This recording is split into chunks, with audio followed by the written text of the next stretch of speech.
మా అమ్మ నన్ను పసుపుతో చేస్తే మీరేమో దాన్ని కాస్త ప్లాస్టర్ ఆఫ్ పారిస్లోకి మార్చేశారు. నాకేం రంగులు కావాలని అడిగానా?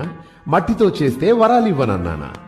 వేదాలలో నన్ను బ్రొటనవేలంత చేస్తే చాలని చెబితే మీరేమో మీ చిత్తం వచ్చినట్టు నా ఎత్తు పెంచేస్తున్నారు. నాకు నాతోటే పోటీ పెడతారా అన్నా? ఒక్క అడుగుతో మొదలై 60 అడుగులకు చేర్చేశాను.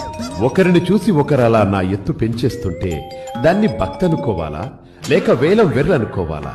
ఎత్తు ఎంతన్నది కాదయ్యా, భక్తి ఎంతన్నది ముఖ్యం.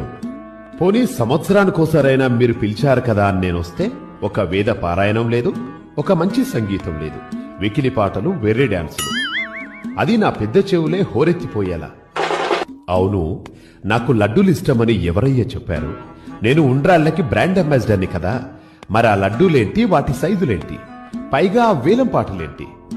అసలు నా కథ, నా రూపమే కాదు, నా ప్రసాదం